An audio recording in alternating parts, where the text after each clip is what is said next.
அர்ப்பணம் சேனல் சார்பாக அனைவருக்கும் வணக்கம். இன்றைய நாள் இனிமையான நாளாக அமையட்டும். அனைவருக்கும் அன்னையர் தின நல்வாழ்த்துக்கள். இன்றைய கதையின் பெயர் அழகான கைகள். ஒரு சில பெண்மணிகள் குளத்துக்கு பக்கமா எல்லாரும் விளையாடிட்டு இருந்தாங்க.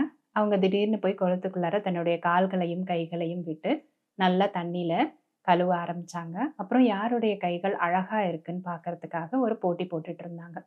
அப்போ அவங்களுக்குள்ளார ஒரு விவாதமே வந்துருச்சு. தன்னுடைய கை தான் அழகா இருக்கு, தன்னுடைய கை தான் அழகா இருக்குன்னு ஒவ்வொரு பெண்மணியும் சொல்ல ஆரம்பிச்சாங்க.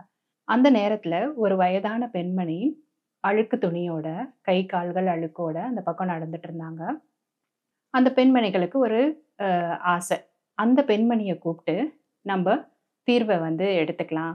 அந்த பெண்மணி என்ன தீர்வு சொல்றாங்களோ, அத நம்ம எடுத்துக்கலான்னு சொல்லி அந்த பெண்மணிய கூப்பிடுறாங்க.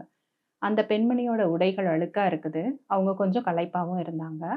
அவங்க கிட்ட போயிட்டு, தன்னுடைய கைகள அந்த பெண்மணிகள் காமிச்சு, "இதுல யாருடைய கைகள் அழகா இருக்கு அப்படின்னு சொல்லுங்க." அப்படின்னு அந்த வயதான பெண்மணி கிட்ட கேட்குறாங்க.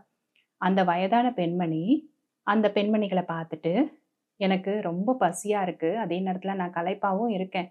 எனக்கு சாப்பிடுறதுக்கு ஏதாவது குடுங்க. நான் சாப்பிட்டுட்டு உங்களுக்கு சொல்றேன்." அப்படின்னு சொல்லி சொல்றாங்க. உடனே அந்த பெண்மணிகளுக்கு ரொம்ப கோவம் வந்துருது. அந்த பாட்டிய துரத்திர்றாங்க.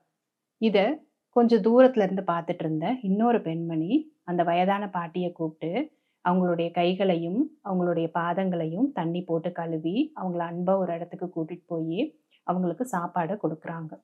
கொஞ்சம் அந்த வயதான பெண்மணி எல்லாத்தையும் சாப்ட்டுட்டு, கொஞ்சம் தெம்பான உடனே, அந்த பெண்மணிக்கு ஒரு பெரிய நன்றிய சொல்லிட்டு, இந்த அழகான கைகள் யாருதுன்னு கேட்டாங்க இல்லையா? அந்த பெண்மணிகள் கிட்ட வராங்க. வந்துட்டு அழகான கைகள் இருக்கிற பெண்மணி, அங்க உட்கார்ந்துட்டு இருக்கா பாரு, அவ தான் அப்படின்னு சொல்லி சொன்னாங்க. அப்போ இந்த பெண்மணிகளுக்கு ஒரே கோவம்.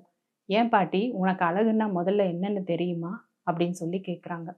யாரு தன்னுடைய கைகளால நல்ல செயல்கள செய்றாங்களோ, அவங்க தான் அவங்களுடைய கைகள் தான் அழகான கைகள் அப்படின்னு சொல்லி அந்த பாட்டி சொல்லிட்டு போயிடுறாங்க.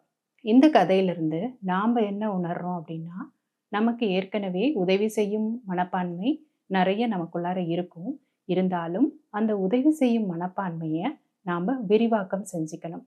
கடவுள் நம்ம ஒவ்வொருவரையும் படைத்ததுல ஒரு அர்த்தம் இருக்கு. அந்த அர்த்தத்திற்காக நாம் ஒருவருக்கொருவர் உதவி செய்து நம்மளுடைய வாழ்க்கையை அர்ப்பணிக்க வேண்டும்னு இந்த நாள்ல கேட்டுக்கிறேன். அனைவருக்கும் நன்றி.